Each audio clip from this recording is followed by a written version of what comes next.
আমন্ত্রণ দীপ্ত সংবাদে আপনাদের সাথে আছি আমি ইয়াসমিন সুমনা।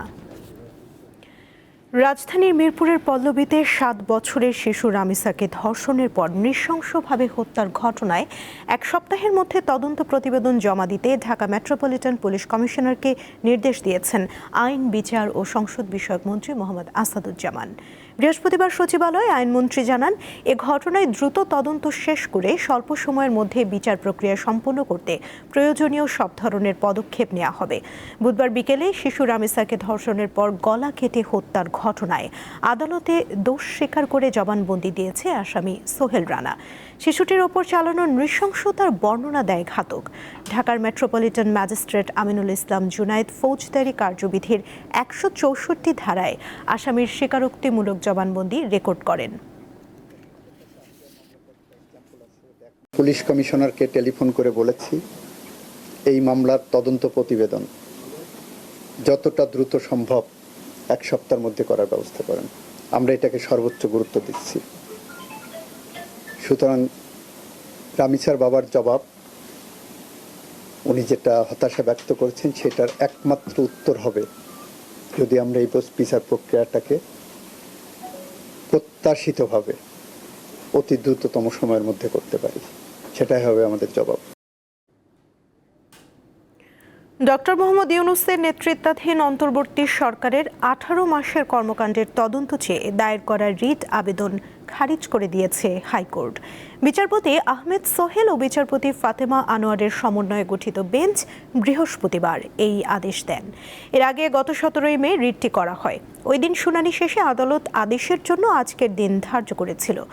আদালতে রিট আবেদনের পক্ষে শুনানি করেন জ্যেষ্ঠ আইনজীবী MK রহমান ও রিটকারী আইনজীবী মোহসেন রশিদ। রাষ্ট্রপক্ষে উপস্থিত ছিলেন অ্যাটর্নি জেনারেল রুহুল কুদ্দুস কাজল। সুপ্রিম কোর্টের একজন অ্যাডভোকেট জনাব মোহসিন রশিদ, তিনি একটা রিট পিটিশন দায়ের করেছিলেন বিগত অন্তর্বর্তীকালীন সরকার ডক্টর মোহাম্মদ ইউনূসের সরকারের সময়কালের কিছু কার্যক্রমের ব্যাপারে। মামলা করার ক্ষেত্রে যে সংক্ষুব্ধ হওয়ার যে পেরিফেরি আমাদের আইনি বিধান রয়েছে, তার মধ্যে উনি পড়েন না। এই নীতিগত বিষয় এবং আদালতের যে ক্ষমতা এবং আদালত যে ক্ষমতার মধ্যে থেকে কাজ করে থাকেন, সেই ক্ষমতার মধ্যে এই রিট পিটিশনটা পড়ে না। এই কারণে রিট পিটিশনটা সরাসরি খারিজ করে দিয়েছেন। সুপ্রিম কোর্ট সচিবালয় প্রতিষ্ঠায় হাইকোর্টের রায়ের বিরুদ্ধে আপিল করেছে রাষ্ট্রপক্ষ। বৃহস্পতিবার সুপ্রিম কোর্টের সংশ্লিষ্ট শাখায় আপিলটি দায়ের করা হয়। এর আগে সুপ্রিম কোর্টের 7 আইনজীবীর করা এক রিটের রায়ে বিচারপতি আহমেদ সোহেল ও বিচারপতি দেবাশিস রায় চৌধুরীর সমন্বয়ে গঠিত হাইকোর্ট বেঞ্চ গত বছরের 2 সেপ্টেম্বর রায় ঘোষণা করেন। রায়ে সংবিধানের বর্তমান 116 অনুচ্ছেদকে সংবিধানের সঙ্গে সাংঘর্ষিক ও বাতিল ঘোষণা করে 1972 সালের মূল সংবিধানের 116 অনুচ্ছেদ পুনর্বহাল করা হয়। একই সঙ্গে 3 মাসের মধ্যে সুপ্রিম কোর্টের জন্য স্বাধীন পৃথক সচিবালয় প্রতিষ্ঠার নির্দেশ দেন বিচারক। পরে নির্বাহী বিভাগ থেকে বিচার বিভাগকে পৃথক করে সুপ্রিম কোর্ট সচিবালয় অধ্যাদেশ জারি করে অন্তর্বর্তী সরকার। তবে পরবর্তীতে বিএনপি সরকার অধ্যাদেশটি বাতিল করে। খুচরা পর্যায়ে বিদ্যুতের মূল্য বৃদ্ধির প্রস্তাব নিয়ে গণশুনানি চলছে রাজধানীর কৃষিবিদ ইনস্টিটিউট মিলনায়তনে। Bangladesh energy regulatory commission BERC এর আয়োজন করেছে। এর আগে বুধবার পাইকারি পর্যায়ে বিদ্যুতের দাম বাড়ানো নিয়ে শুনানি হয়। সেখানে অংশগ্রহণকারীরা এর তীব্র বিরোধিতা করেন। তারা বলেন, পাইকারিতে দাম বাড়লে ভোক্তা পর্যায়েও দাম বাড়াতে হবে। এটি মূল্যস্ফীতি আরও বাড়িয়ে দিতে পারে। তাই দাম বাড়ানোর বিরোধিতা করে ভোক্তা প্রতিনিধিরা বলছেন, বিদ্যুৎ খাতের অযৌক্তিক খরচ ভোক্তার উপর চাপানো যাবে না।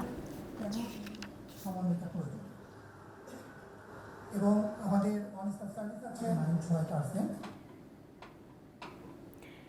এক নারী শিক্ষার্থীকে ধর্ষণ চেষ্টার ঘটনায় ক্যাম্পাসের নিরাপত্তা ঢেলে সাজাতে এবং অপরাধীকে দ্রুত গ্রেফতারে 14টি গুরুত্বপূর্ণ সিদ্ধান্ত ঘোষণা করেছে জাহাঙ্গীরনগর বিশ্ববিদ্যালয় প্রশাসন। সকালে বিশ্ববিদ্যালয়ের সিনেট হলে আয়োজিত সংবাদ সম্মেলনে প্রশাসনের পক্ষ থেকে বিস্তারিত পরিকল্পনা তুলে ধরা হয়। নতুন সিদ্ধান্তের আওতায় এখন থেকে ক্যাম্পাসে শিক্ষক, শিক্ষার্থী ও কর্মকর্তা কর্মচারীদের জন্য পরিচয়পত্র বহন বাধ্যতামূলক করা হয়েছে। বহিরাগতদের প্রবেশ নিয়ন্ত্রণের পাশাপাশি তাদের আইডি প্রদর্শন এবং লগবুক রেজিস্ট্রেশন নিশ্চিত করা হচ্ছে। ক্যাম্পাসের সব নির্মাণ শ্রমিক ও দোকান কর্মচারীদের ডেটাবেজ তৈরি করা হচ্ছে আইসিটি সেলের মাধ্যমে।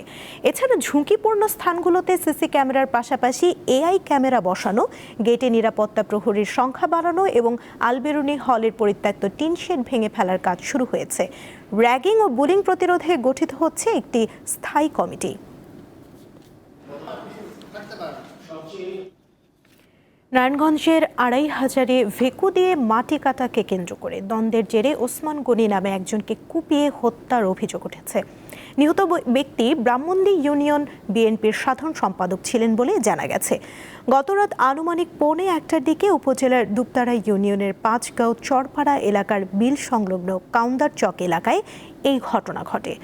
পুলিশ ও স্থানীয়রা জানান, এলাকায় ভেকু দিয়ে মাটি কাটাকে কেন্দ্র করে দীর্ঘদিনের বিরোধ চলছিল। এর জেরে একদল লোক ওসমান গনির ওপর হামলা চালায়। পরে স্থানীয়রা তাকে উদ্ধার করে স্থানীয় হাসপাতালে নিয়ে যান। পরে ঢাকায় আনার পথে ওসমান গনির মৃত্যু হয়। হত্যায় জড়িত সন্দেহে ৪ জনকে আটক করেছে পুলিশ। দেশে প্রতি বছর ২৫ থেকে ২৬ লাখ মেট্রিক টন আম উৎপাদন হলেও রপ্তানিতে পিছিয়ে আছে। আমের রপ্তানি বাড়ানোর জন্য বিশেষ প্রকল্প নিয়েছে কৃষি সম্প্রসারণ অধিদপ্তর। এই প্রকল্পের আওতায় দেশের বিভিন্ন জাতের আম বিশ্বের অনেক দেশে রপ্তানি সম্ভব। বৃহস্পতিবার রাজধানীর কৃষি সম্প্রসারণ অধিদপ্তরে রপ্তানিযোগ্য আম উৎপাদন প্রকল্পের উদ্বোধনী অনুষ্ঠানে এসব কথা বলেন বক্তারা। এ সময় জানানো হয়, বর্তমানে বাংলাদেশে উৎপাদিত ৭ ধরনের আম বিশ্বের ৩৮টি দেশে রপ্তানি হচ্ছে। প্রধান অতিথির বক্তব্যে কৃষিমন্ত্রী জানান, দেশের কৃষকদের মৌসুমি এই ফল আধুনিক উপায়ে চাষে উদ্বুদ্ধ করতে হবে।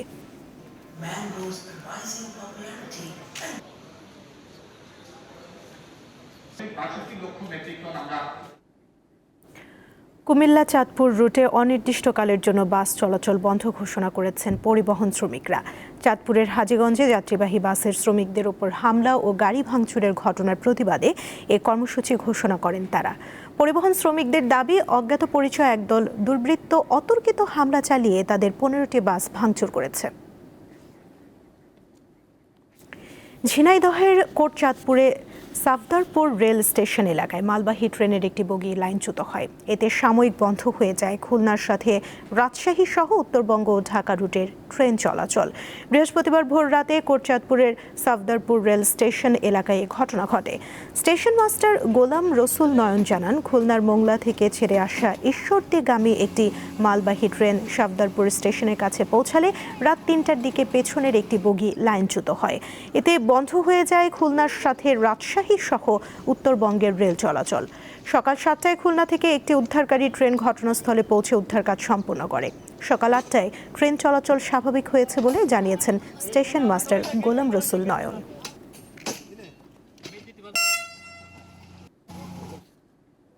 আন্তর্জাতিক প্রসঙ্গ, ইরানের সাথে চলমান সংঘাতে যুক্তরাষ্ট্র অন্তত ৪২টি সামরিক বিমান ও ড্রোন হারিয়েছে বা ক্ষতিগ্রস্ত হয়েছে বলে জানিয়েছে মার্কিন কংগ্রেশনাল রিসার্চ সার্ভিস সিআরএস।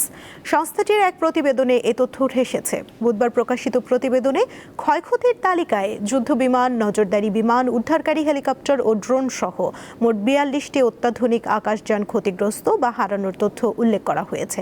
তবে কিছু তথ্য এখনও গোপনীয় থাকায় মার্কিন প্রতিরক্ষা দপ্তর পূর্ণাঙ্গ ক্ষয়ক্ষতির হিসাব প্রকাশ করেনি। এই ছিল এখনকার মতো। পরবর্তী সংবাদ বিকেল ৫টায় দেখার আমন্ত্রণ রইল। এছাড়া আরও তথ্য পেতে যুক্ত থাকুন দীপ্ত ডিজিটাল প্ল্যাটফর্মের সাথে। ধন্যবাদ সবাইকে।